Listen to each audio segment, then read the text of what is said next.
Hello, ladies and gentlemen, and today I have a couple things I want to talk about. The first thing is the Jeremy Weston unfortunate passing. My thoughts and prayers go to him, go to his family and friends, and everybody that knew him on a personal level. But it does bring up the question, do these clubs and do the FA and everybody involved in football, do they do enough to support these young kids when they are released? I don't, I really don't think they do. I know it's probably a lot better than what it was back in the 90s, but I still don't think it's perfect, to be honest.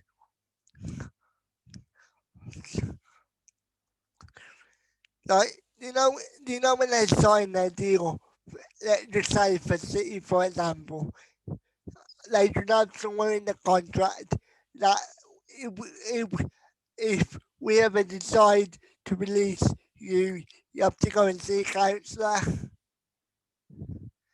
Because I think at the end of the day, you can ask, you can ask somebody directly to their face, "Are you okay?" And sometimes they can say yes, but internally they can be really depressed. And I think these clubs need to do more. Obviously, I don't know the inner workings of City or a team like that. Maybe they do have good aftercare, but but no, but knowing what I know about football, I think a lot of them just get forgotten about, and it really hurts me to say that, but I think they do. And and please tell me if anybody knows any different. But I haven't heard of anybody being released that have good aftercare when they've been released. Because let's be honest, them football clubs are like institutions. You get told when to eat, when to train, when to go and learn, and everything like that. Now to go from that to basically nothing, it can be really heartbreaking for a person, especially at 17 years old. Because 17 years old is a bit of a difficult age, isn't it? Because you're not technically a child anymore, but you're not technically an adult anymore either. So you've grown out, you go. So basically, what I'm trying to say is, you have not had, you haven't had enough life experience to realise that it's not the end of the world if you get released. And I imagine some of these kids have been there since they were like 9, 8, somewhere like that, some age like that. And if they have been there since they were 9, 8, being released at 17 is a long time to spend at one place. So I do, so I really do wonder when they look. I do wonder, do they have the right aftercare for these kids that they release? Because some of them come from really bad backgrounds. Obviously, I'm not saying Jeremy did, but I'm just saying there are some there are some academy people that come from a really bad background, and without football, they wouldn't be who they are. I don't know, guys. It's just really difficult. It's just really difficult for me to really come up with the answer, because I don't know what the answer is. Please leave your respects to Jeremy and his family down below, and let's move on to something a bit more happy. Last night I was watching WWE Hell in a Cell 2020, and I have to say I really enjoyed it. I thought Roman versus Jimmy Uso would. No, not Jimmy. Jay Uso, sorry, not Jimmy. Jay Uso were really good. I like the ending. I thought the storytelling was brilliant. I think Roman Reigns is one of the best heels in the business today.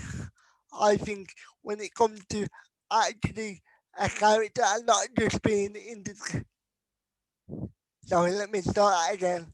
I think Roman Reigns is one of the best heels in the business today.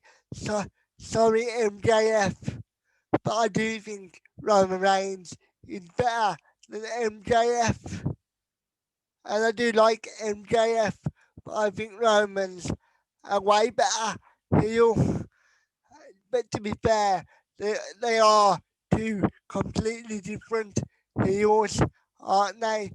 MJF is a lot more chicken shit heel that runs away an awful lot, and Roman Reigns is is a more psychotic heel.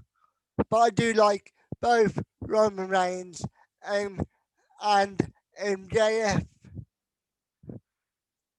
But I really enjoyed the opener, as I've just said. In my personal opinion, I think that should have been the main event. To be honest, I really enjoyed the SmackDown Women's Championship match, Sasha versus Bailey. I think this was one of the best women's matches I've seen all year. When you include the story and the characters involved, it is one of the best matches I've seen all year. But obviously, I think, as I've just said, Roman and Jay, Jay Uso has to be up there as well. All things considered, all things considered, this year has been a really good year for WWE, like storyline wise and matches wise. Will we agree with how they how they handled COVID-19 or not? You cannot deny that the storylines and the characters have been top notch. And by the way, I don't agree with how they handled COVID-19. I really don't. But as I was saying, if you, when it comes to storylines and when it comes to characters, this has been this has been one of the best years in the past couple of years. I would say this has been the best year since 2013. I honestly would. So as I was saying, I really liked Sasha versus Bailey. Some of the spots were really good. I really did not enjoy Bobby Lashley versus Slap Jack or whatever his name is. I really don't care about Retribution. Retribution. I really want Retribution to be disbanded and then have Mustafa create his own group or Mustafa Ali, whatever you want to call him, create a new group. If you're that, because I do think if you had a bit more, if you had a bit more of different characters in there, I do think it could work. Like, why you putting somebody called T-Bar in the stable? It's not a very It's not a very threatening name. Is it T-Bar or Mace or Blackjack? And they don't look intimidating, do they? So I want I want Mustafa, I want Mustafa Ali to come out tonight on Raw and say, I'm done with you guys. Get out my face, and then have his new stable, his new stable come out and destroy them all. I want them to restart this whole group and just still what I really want. Let me tell you what I really want. I really want Mustafa Ali to be like a main character on Raw, because I do rate Mustafa Ali quite a lot, and I think and I don't think Mustafa, and I don't think Mustafa get the respect he deserves. Because as I've said, Mustafa, I always, sorry guys, let me take a quick breath. I always think Mustafa Ali is one of the best characters and one of the best wrestlers when he's given the opportunity to show it. Because when he does his own promos, he's really good. And obviously, I do think Mustafa Ali is a really talented performer. But unfortunately, WWE did not allow him to show that. I would love to have him on the podcast sometime, but obviously, unless he gets released, that ain't gonna happen. But anyway, let's move on to the main event. Randy Orton versus Drew McIntyre. A lot of people were expecting either Edge or Miz to come out and cash in Money in the Bank. To be honest, why we got Miz and Mr. Money in the Bank? I like the Miz, but why is it 2010, 2010 all over again? Seriously, why is it 2010 all over again? In 2020, what are we doing things from a decade ago?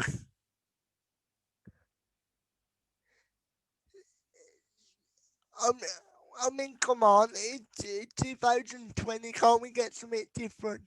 Why we why have we got why have we got Randy Orton as WWE champ and Mr. Money in the Bank? It's 2020, not 2010, not 2010. So why are we booking it like it's 2010 again when it's not 2010? As I've said, it 2020. Can we please move on from this? Something, sometimes WWE does annoy me because if they were going to give the bout to Randy Orton, why not give him to me? Why not give it to him at SummerSlam when it was really hot and everybody cared about him? Let me be honest. Now it just feels really weird how he took him 3 times to win the bout. I mean, after the second opportunity, no, in fact, after SummerSlam, Drew should come out and said, oh no, Randy, you ain't, you ain't getting another shot at my bout. You have to go to the back of the line." But no, because he's Randy Orton, he gets as many opportunities as he wants, and he actually said that in a promo. And by the way, for those of you that do not like wrestling, obviously, obviously, click, click off. I'm sure a lot of you have already done that by now, but in case you're slanging on, I wouldn't bother carrying on from here because it's just going to be about wrestling. So if you don't like wrestling, then just go, go on to something else. Thank you for watching. But anyway, as I was saying, I'm just really bored of the WWE product. To be honest, nobody that's citing, and all of my favourites are not being used properly. Like I know people are gonna say I like. Sorry, I know people are gonna say I like Shayna Baszler and Nia Jax as a pairing because I've heard people say that, but I personally would prefer if the Riot Squad were the tag team champions for the women's division. I don't like the way the male tag team got title. Sorry, I don't like the way the male tag team titles were just were just swapped around. Basically, I don't like the fact they broke up the New Day when there was no, when there was really no need to. When there was really no need to. I know they've still got their podcast, but I'm just talking about in WWE storyline. I don't know why they broke them up for, and as I've said, why why is Randy Orton getting so many opportunities to win the belt when he failed the first time and really had no reason to get another opportunity.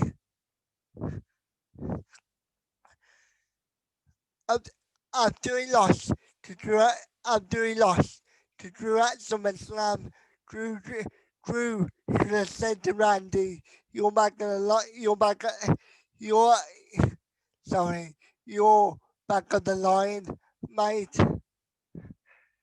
That's what he should have said.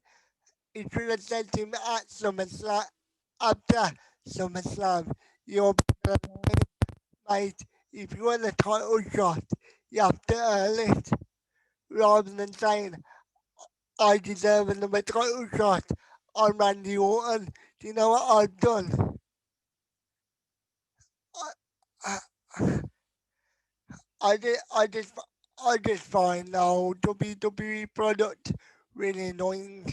And to be honest, AEW is not much better. To be honest, the whole wrestling industry right now, I'm gonna be 100%. I'm gonna be 100% honest. It really sucks right now. Like as I said earlier, no, none of none of my favorites are being used right, in my opinion, and none of my favorites are even being prominently featured right now. So it's just really boring. And do you know when do you know when the 20 what the date today? Do you know when tonight's Raw? I wouldn't be surprised if we see them is cashing his money in the bank on Randy. I really wouldn't be surprised. I really wouldn't be surprised.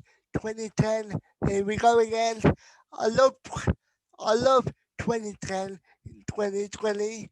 I love 2010, 2010 in 2020. You've got to love seeing exactly the same people, but only 10 years older. You've got to love it. You really do. To be honest, I really wanted Drew to to retain the belt and hold it until Mania. That's what I wanted. But I sort of knew Randy was winning the belt, but I really did not expect the Miz to win the Money in the Bank. And now, and as I said earlier, is it 2010 all over again? Why are we doing 2010? 2010 in 2020.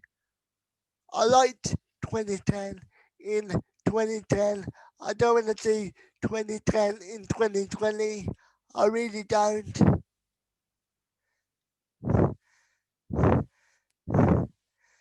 So I just think this whole thing is really annoying to me, to be honest. And please tell me what you guys think. If you like wrestling and if you don't like wrestling, I'm sorry, but I did tell you you're free to go if you don't like wrestling from this video. I've got plenty of other videos coming up that you might like.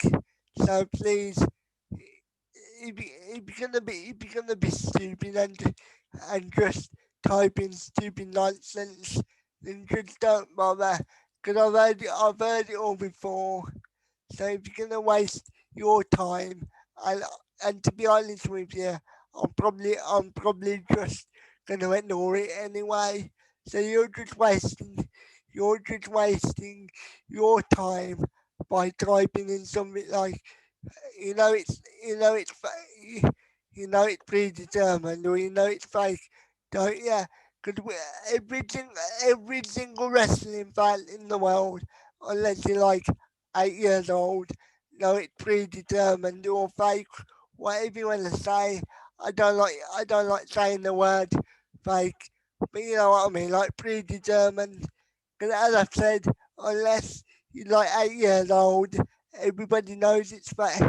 Everybody knows it's predetermined, and everybody knows it's a work, and everybody knows it's not quite unquote real, even though the way the way the guys and girls put their bodies on the line, I think it's really disrespectful to say it's not real. As I've said, it's predetermined, it's choreographed, whatever you want to say, but but but, but, but I've always liked wrestling, and I probably always will like it, even even though I've just spent like 10 minutes complaining about it. I'm still I'm still gonna hold that hope. Cause all I need is that one storyline to get me into it again. And you can say whatever you want, oh, you know it's predetermined, right? By the end, by the end of the day, by the end of the day, as long as I'm enjoying it, does it really matter? Does it really matter if you guys think it's dumb or, dumb or stupid or whatever you wanna call it? At the end of the day, if I like it, why can't I talk about it?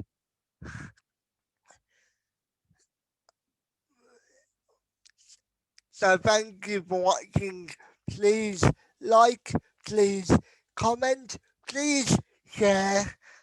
Sorry, I don't know why I got so loud there.